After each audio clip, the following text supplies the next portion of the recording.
Jeffrey এপস্টাইনের সেই কুখ্যাত জগতের ওপর থেকে যেন পর্দাটা একটু একটু করে সরছে। বছরের পর বছর ধরে এত জল্পনা কল্পনা, আর তারপর কংগ্রেসের প্রচণ্ড চাপের মুখে মার্কিন বিচার বিভাগ শেষমেশ লক্ষ লক্ষ নথি প্রকাশ করতে বাধ্য হল। কিন্তু এই যে পাহাড় সমান কাগজের স্তূপ, এর ভেতরে আসলে কি আছে? ক্ষমতা, রাজনীতি আর অপরাধের এমন কোনো জটিল জাল যা আমরা হয়তো কল্পনাও করতে পারি না। আজ আমরা এই প্রকাশিত ফাইলগুলোর গভীরে গিয়েই ব্যাপারটা বোঝার চেষ্টা করব। একদম। আমাদের আজকের আলোচনার মূল উদ্দেশ্য হল এই ফাইলগুলো ঠিক কিভাবে দিনের আলো দেখল, মানে এর পেছনে নাটকীয় ঘটনাটা জানা। হুম। এরপর আমরা দেখব এই ৩.৫ মিলিয়ন পৃষ্ঠার নথিতে ঠিক কী ধরনের তথ্য বেরিয়ে এসেছে যা অনেক প্রভাবশালী ব্যক্তির রাতের ঘুম কেড়ে নিয়েছে। আর সবশেষে এর প্রভাব আর বিতর্কগুলো নিশ্চয় খতিয়ে দেখব। সে তো বটেই। আমাদের হাতে থাকা সূত্রগুলো বেশ নির্ভরযোগ্য। দ্য গার্ডিয়ান, পিবিএস, অ্যাসোসিয়েটেড প্রেসের মতো সংবাদ মাধ্যমের গভীর বিশ্লেষণমূলক প্রতিবেদন আছে, আর সাথে মার্কিন বিচার বিভাগের নিজস্ব কিছু বিবৃতিও রয়েছে। দারুণ। তাহলে আর দেরি কেন? চলুন এই গোলকধাঁধায় ঢোকা যাক। আচ্ছা, প্রথমে যে প্রশ্নটা মাথায় আসে সেটা হলো, এতদিন ধরে যে ফাইলগুলো এত গোপন ছিল, সেগুলো হঠাৎ করে প্রকাশ করার জন্য এত চাপ কোত্থেকে এলো? এখানেই তো গল্পের শুরু। এর পেছনে মূল চালিকা শক্তি ছিল অ্যাপস্টাইন ফাইলস ট্রান্সপারেন্সি অ্যাক্ট নামের একটি আইন। কিন্তু এই আইন পাস হওয়ার গল্পটা বেশ অদ্ভুত। অদ্ভুত কেন? আমার যতদূর মনে পড়ছে, ডোনাল্ড ট্রাম্প একসময় এই অ্যাপস্টাইন ফাইল প্রকাশ করার বিষয়টাকে ধাপ্পাবাজি বা হোক্স বলেছিলেন। ঠিক। অথচ তিনিই নাকি শেষ পর্যন্ত এই বিলে সই করেন। এই ব্যাপারটা একটু স্ববিরোধী লাগছে না? ঠিক। এইখানে রাজনীতির আসল নাটকীয়তা। আসলে কংগ্রেসে এই বিলটা প্রায় আটকে গিয়েছিল। তাই নাকি? হ্যাঁ, তখন রিপাবলিকান সদস্য টমাস মেসি একটা অসাধারণ চাল চালেন। তিনি একটি ডিসচার্জ পিটিশন শুরু করেন। ব্যাপারটা একটু বুঝিয়ে বলি। হ্যাঁ হ্যাঁ, এই ডিসচার্জ পিটিশন জিনিসটা আসলে কি? সাধারণ মানুষ তো কংগ্রেসের এত ভেতরের খবর রাখে না। ধরুন, কংগ্রেসের সাধারণ নিয়ম হল হাউস স্পিকার ঠিক করেন কোন বিল নিয়ে ভোট হবে আর কোনটা হবে না। কিন্তু ডিসচার্জ পিটিশন হলো একটা বিরল এবং বেশ নাটকীয় পদক্ষেপ, অনেকটা সদস্যদের বিদ্রোহের মতো। ও আচ্ছা। এর মানে হলো যথেষ্ট সংখ্যক সদস্য যদি একজোট হয়ে সই করেন, তাহলে তারা স্পিকারের ক্ষমতাকে চ্যালেঞ্জ করে বলতে পারেন, আপনি না চাইলে কি হবে, আমরা এই বিল নিয়ে আলোচনা করবই এবং ভোট চাই। এটা তো বেশ শক্তিশালী একটা চাল। অবশ্যই, কিন্তু এটা সাধারণত সফল হয় না। এক্ষেত্রে কিন্তু এটা সফল হয়েছিল। তার মানে এই ফাইল প্রকাশের জন্য চাপটা এতটাই তীব্র ছিল যে সাধারণ সদস্যরা স্পিকারের বিরুদ্ধে গিয়ে বিলটা পাস করাতে বাধ্য হয়েছিলেন। একদম। চূড়ান্ত ভোটাভুটিতে বিলটি ৪২৭ এক ভোটে পাশ হয়। এই সংখ্যাটাই বলে দেয় যে রিপাবলিকান হোক বা ডেমোক্র্যাট, প্রায় সবাই এই ফাইলগুলো দেখতে চাইছিল। জনগণের চাপ এতটাই বেশি ছিল যে কোনো রাজনীতিবিদ এর বিরোধিতা করার সাহস পাননি। কিন্তু বিল পাস হলেই তো সব সমস্যার সমাধান হয়ে যায় না, তাই না? আমি পড়ছিলাম যে ফাইল প্রকাশের ঠিক আগে বিচার বিভাগ নিজেই তথ্য গোপনের চেষ্টা করেছিল বলে একটা বড় অভিযোগ ওঠে। হ্যাঁ, স্পেশাল রিডাকশন প্রজেক্ট বলে একটা অদ্ভুত প্রকল্পের কথা জানা যায়। ঠিক, এই বিষয়টা স্বচ্ছতার লড়াইকে আরও জটিল করে তোলে। রিডাকশন মানে হলো নথি থেকে নির্দিষ্ট তথ্য, যেমন নাম, ঠিকানা বা ব্যক্তিগত বিবরণ কালো কালি দিয়ে মুছে ফেলা। এটা তো করা হয় ভুক্তভোগীদের পরিচয় গোপন রাখতে, যেটা খুবই জরুরি। অবশ্যই জরুরি। কিন্তু এফবিআই এই কাজের জন্য লক্ষ লক্ষ ডলার খরচ করে একটা আলাদা প্রকল্প তৈরি করে। সমালোচকদের প্রশ্নটা হলো, একদিকে আইন বলছে সব প্রকাশ করতে, আর অন্যদিকে সরকারি সংস্থাই তথ্য আড়াল করতে এত টাকা আর লোকবল খরচ করছে কেন? তার মানে প্রশ্নটা উঠছে যে এটা কি শুধু ভুক্তভোগীদের সুরক্ষার জন্য, নাকি এর আড়ালে ক্ষমতাশালীদের বাঁচানোরও একটা চেষ্টা ছিল? একদম। এই দ্বন্দ্বটা পুরো ব্যাপারটাকে খুব ঘোলাটে করে দিয়েছে। তাহলে এত নাটকীয়তার পর যখন ফাইলগুলো অবশেষে সামনে এলো, তখন নিশ্চয় সবার মনে একটাই প্রশ্ন ছিল, ভেতরে আসলে কি আছে? কোনো বোমা ফাটানোর মতো তথ্য কি পাওয়া গেল? বোমা ফাটানোর চেয়েও তার থেকেও বেশি কিছু। এই নথিগুলো এপস্টাইনের তৈরি করা এক বিষাক্ত সংস্কৃতির চিত্র তুলে ধরে। কিছু ইমেল দেখলে অবাক হতে হয়। যেমন? যেমন আমাদের সূত্রগুলো থেকে জানা যায় ইলন মাস্কের একটি ইমেল পাওয়া গেছে, সেখানে তিনি এপস্টাইনকে জিজ্ঞাসা করছেন তার ব্যক্তিগত দ্বীপে সবচেয়ে ওয়াইল্ড পার্টি কবে হবে। এটা তো বেশ অবাক করার মতো। সরাসরি কোনো অপরাধের প্রমাণ না হলেও এই ধরনের কথাবার্তা তো অনেক প্রশ্নের জন্ম দেয়। ঠিক তাই। এর মানে অপরাধ প্রমাণ করা নয়, বরং এটা বোঝা যে এপস্টাইনের জগৎটা ঠিক কেমন ছিল। আর কারো নাম এসেছে? হ্যাঁ, ব্রিটিশ ধনকুবের রিচার্ড ব্র্যানসনের একটি ইমেলও ঠিক একই রকম। তিনি এপস্টাইনকে তার হারেম নিয়ে আসার আমন্ত্রণ জানিয়েছেন। হারেম? হ্যাঁ, এই শব্দগুলো ওয়াইল্ড পার্টি, হারেম, এগুলোই প্রমাণ করে যে অ্যাপস্টাইনের নেটওয়ার্কের নৈতিকতার সীমানা কতটা ধূসর ছিল। প্রভাবশালী ব্যক্তিরা তার সঙ্গে কেমন সহজভাবে মিশতেন, সেটাই এই নথিগুলো চোখে আঙুল দিয়ে দেখিয়ে দেয়। এই ফাইলগুলো দেখতে গিয়ে আমার একটা বিষয় দেখে গা শিউড়ে উঠেছে। সেটা হলো এপস্টাইনের ফ্লোরিডার বাড়ির কর্মচারীদের জন্য তৈরি করা ৫৮ পৃষ্ঠার একটি ম্যানুয়াল। এটা তো কোনো সাধারণ বাড়ির নিয়ম-কানুনের তালিকা ছিল না। একদমই না। ওই ম্যানুয়ালটা ছিল অ্যাপস্টাইনের অপরাধ জগতের একটা ব্লুপ্রিন্ট। ব্লুপ্রিন্ট? কিভাবে? ভাবুন, প্রথম পাতাতেই বড় বড় করে লেখা নির্দেশ, তোমরা কিছু দেখো না, কিছু শোনো না, কিছু বলো না। এটা পড়লেই তো বোঝা যায় সেখানে কি ধরনের কার্যকলাপ চলত। শুধু তাই নয়, কিছু নির্দেশ তো রীতিমতো অদ্ভুত। যেমন, বেডরুমের তাপমাত্রা সবসময় ঠিক 60 ডিগ্রি ফ্যারেনহাইট রাখতে হবে, মানে প্রায় ১৫.৫ সেলসিয়াস। অথবা বিছানার পাশে ড্রয়ারে সবসময় একটা লোড করা বন্দুক রাখতে হবে।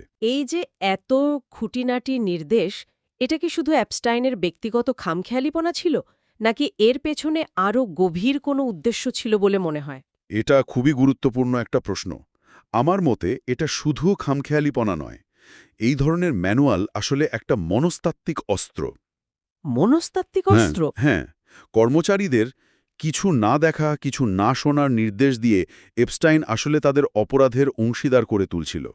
যখন একজন কর্মচারী জানে যে তার চোখের সামনে অপরাধ হচ্ছে এবং সে চুপ করে আছে, তখন সে নিজেও এক ধরনের অপরাধ বোধে ভোগে।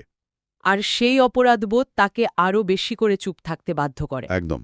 এটা শুধু নিয়মকানুন নয়, এটা ছিল নীরবতা তৈরির একটা নিখুঁত কৌশল।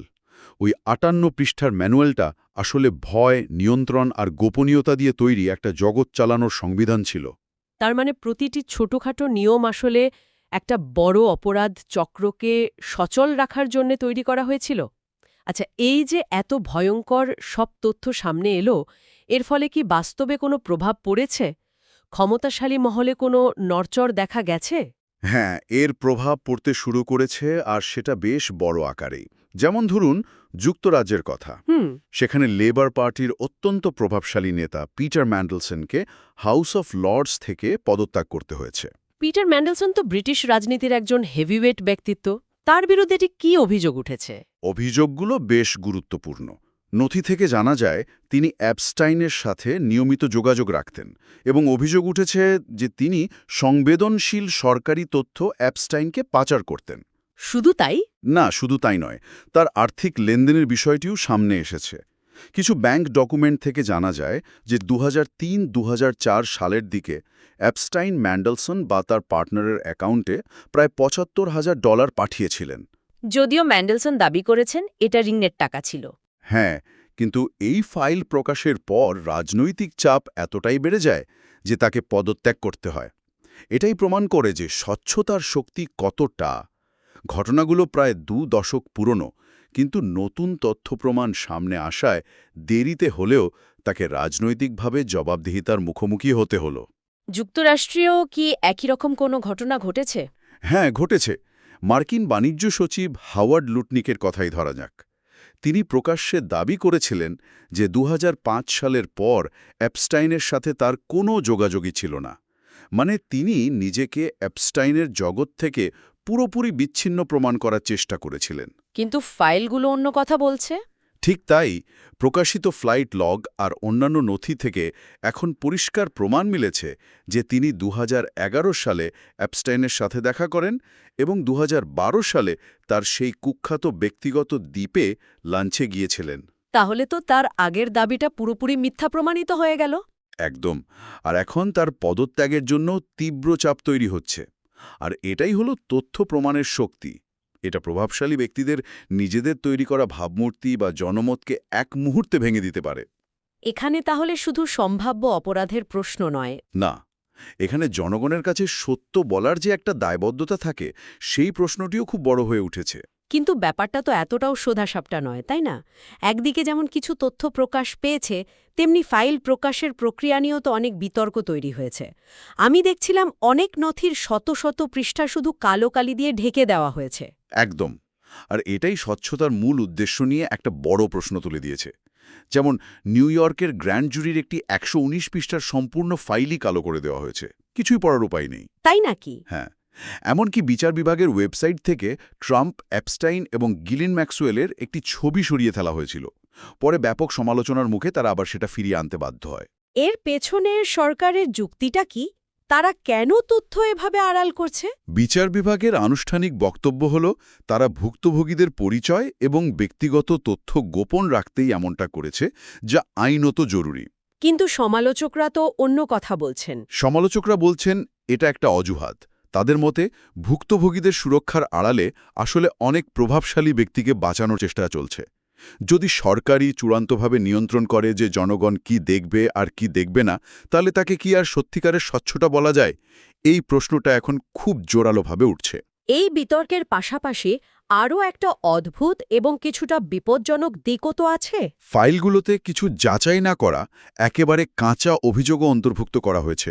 হ্যাঁ, আর এখানে এসে বিষয়টা বেশ জটিল এবং বিপজ্জনক হয়ে ওঠে। যেমন এক মহিলা এফবিআইকে একটি ভয়াবহ অভিযোগ জানিয়েছিলেন। কি অভিযোগ?